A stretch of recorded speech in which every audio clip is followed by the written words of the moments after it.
Bien, vamos a hacer un repaso por la práctica 1, conceptos básicos de geometría plana. Esta práctica en general ha salido bastante bien, solamente voy a comentar algunos errores que se han ido repitiendo a lo largo de las prácticas que he corregido. Fijaros, en la actividad 1 había que rellenar 3 tablas, ¿vale? Esta actividad tampoco tenía mayor dificultad, simplemente había que tener clara la teoría para poder ir rellenando los cruces. Había que tener claro que era, por ejemplo, aquí un ángulo agudo, un ángulo recto, un obtuso, un cóncavo, para ir marcando qué posibilidades tenían sentido. O sea, si un ángulo no puede ser agudo, por puesto que es menor de 90, ni cóncavo a la vez, sin embargo sí que puede ser completo y cóncavo, puesto que la concavidad exige mayor de 180, etc. En general en este ejercicio no ha habido dificultades para rellenar ninguna de las tablas propuestas, ¿vale? Podéis mirar la solución en plataforma. Voy a pasar ahora a la actividad 2, donde sí que han habido algunas cosas que quiero puntualizar. En esta actividad se pedía que dibujáramos las diagonales de los siguientes polígonos y rellenáramos la tabla adjunta, ¿vale? Entonces, por ejemplo, para este cuadrilátero, si trazamos las diagonales, vemos que desde cada vértice sale una diagonal, ¿veis? Entonces, a la hora de rellenar la tabla, teníamos que para un cuadrilátero que tiene 4 lados y 4 vértices, el número de diagonales que salía de cada vértice era 1. Para el caso de un pentágono, que tiene 5 lados y 5 vértices, veíamos que el número de diagonales que salía de cada vértice era 2. Pero luego lo que me pedían era el número de diagonales totales. Aquí el truco estaba en darse cuenta que evidentemente la diagonal que sale de este vértice es la misma diagonal que sale del opuesto. Es decir, no la puedo contabilizar 2 veces. Es decir, que cada diagonal, como une 2 vértices, la contabilizo 2 veces. Es por eso que para calcular el número de diagonales totales teníais que dividir el número de vértices por el número de diagonales que salen de cada vértice. Ese es el total de diagonales, pero como se comparten entre 2 vértices, dividir entre 2. Lo mismo para el caso del pentágono. 5 vértices por 2 diagonales desde cada vértice entre 2. En el caso del hexágono, 6 vértices por 3 diagonales que salen de cada vértice, dividido entre 2. Y así sucesivamente. Las dificultades han venido cuando teníais que hacerlo para un n-ágono, es decir, un polígono de n lados genérico. Hay gente que llegó a poner aquí un 9 en vez de una n. Aquí se pretendía que os dierais cuenta de que el número de lados de un polígono de n lados, un n-ágono es n, evidentemente vuelve a coincidir con el número de vértices, y si nos fijamos en el patrón que va siguiendo esta tabla, siempre el número de diagonales de cada vértice coincide con el número de vértices, pero restándole 3. ¿Veis? 7 menos 3, 4. 6 menos 3, 3. 5 menos 3, 2.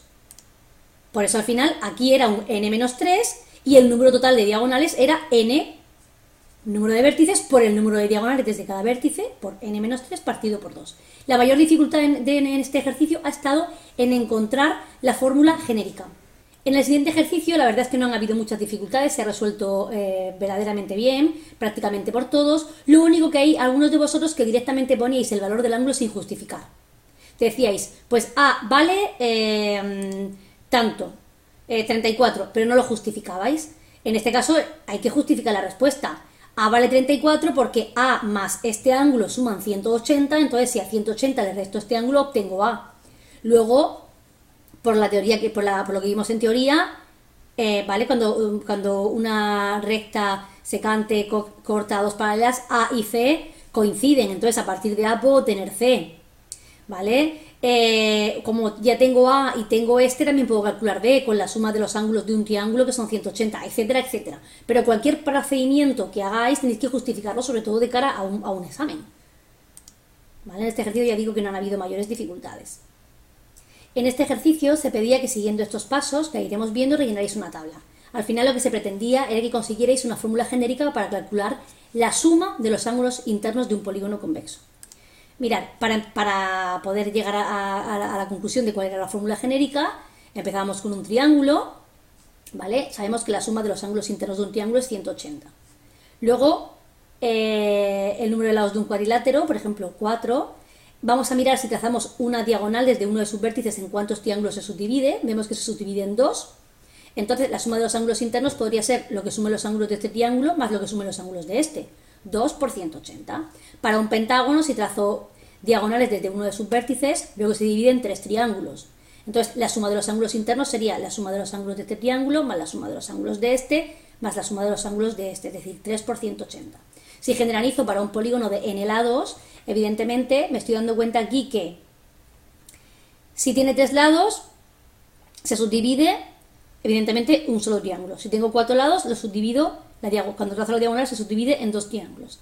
Si tengo 5 lados, al trazar la diagonal se subdivide en 3 triángulos. Pues, ¿qué pasa aquí siempre? Que está relacionado con el número de lados menos 2, ¿no? Pues para la fórmula genérica sería el número de lados menos 2, que son los triángulos en los que se subdivide el polígono, y eso multiplicado por 180. Y con eso tendré lo que suman los ángulos internos del polígono. Hasta aquí más o menos todos lo habéis hecho bien. El problema viene cuando os preguntan si sabríais calcular la medida de cada ángulo interno del polígono en caso de que fuera regular. Si el polígono no es regular, yo no puedo saber cuánto mide cada ángulo, salvo que me den más datos. Pero si el polígono es regular y yo sé el número de lados que tiene, sé que la suma de ángulos es esta para cualquier polígono. Pero si además es regular, sé que todos los ángulos son iguales y todos los lados son iguales. Por lo tanto, ¿cuánto medirá cada ángulo? Pues lo que midan todos entre el número total de ángulos, entre n. Bien, la siguiente actividad me iba pidiendo paso a paso que dibujara primero un triángulo con 2 ángulos, que calculara el ángulo que me falta, que se hace, ya sabéis, como la suma de ángulos son 180, pues 180 menos lo que sumen estos dos. Esto lo paso rápido porque ya os digo que no ha habido dificultades. Me pedían que dibujara los ángulos externos, que son estos, y que los sumara, y me salía 360. Al final lo que buscamos es una fórmula genérica para saber cuánto suman los ángulos externos de un polígono cualquiera. Entonces, si luego lo hacíamos con un, por ejemplo, pentágono, vamos a obtener lo mismo, ¿vale? Que los 5 ángulos externos suman 360. ¿Cómo puedo yo obtener una fórmula genérica que me diga cuánto miden los ángulos externos de un polígono convexo de n lados? Pues mirad, si os fijáis, los ángulos externos más los internos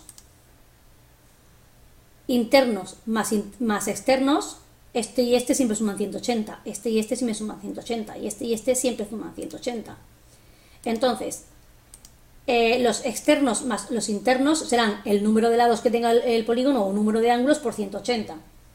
Si a eso le resto la fórmula que yo ya sé porque la he calculado antes en la otra actividad, la suma de ángulos internos, la suma de externos más internos menos la suma de ángulos internos me da los externos, que siempre son 360. Luego ya puedo formular que la suma de los ángulos externos de un polígono convexo de n lados es 360. Mirad, este ejercicio ha traído altas dificultades porque prácticamente ningún grupo llegó, no sé si por falta de tiempo, a esta fórmula genérica. Así que sí que estaría bien que atendierais tanto a la presentación que hay en plataforma como a este vídeo para intentar solventar este apartado.